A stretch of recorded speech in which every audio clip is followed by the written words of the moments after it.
Hi friends, আমি পায়েল। আমার রান্নাঘরে সকলকে স্বাগত। আজ আমি আপনাদের সাথে শেয়ার করছি খুব কম সময়ে এবং দারুণ টেস্টি একটি নিরামিষ আলুর দমের রেসিপি, যা বাচ্চাদের স্কুলের টিফিনে দিলে এক নিমিষেই শেষ হয়ে যাবে। তাহলে চলুন দেখে নেওয়া যাক। প্রথমে সর্ষের তেল গরম করে নিয়েছি, দিয়ে দিলাম গোটা জিরে, তেজপাতা আর আধখানা শুকনো লঙ্কা, হাফ চামচ চিনিও দিয়ে নিয়েছি। এবারে কুচনো টমেটো দিয়ে ভালো করে নাড়াচাড়া করে নেব। আর তার আগেই দিয়ে নিয়েছিলাম সামান্য পরিমাণে লবণ, যাতে টমেটোটা তাড়াতাড়ি গলে যায়। তারপর ধনের গুঁড়ো, জিরের গুঁড়ো, লঙ্কার গুঁড়ো দিয়ে সিদ্ধ করা আলুগুলো এর মধ্যে দিয়ে কষিয়ে নেব প্রায় 2 থেকে 3 মিনিটের জন্য। দিয়ে দিচ্ছি হাফ চামচ আদা বাটা। তারপর আরেকটু কষিয়ে নিয়ে দিয়ে দেবো সামান্য পরিমাণ জল।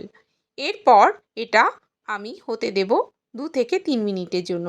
তারপর ওপর থেকে গরম মশলা আর ধনেপাতা কুচি ছড়িয়ে দিলেই তৈরি হয়ে যাবে একদম আমাদের গরম গরম আলুর দম।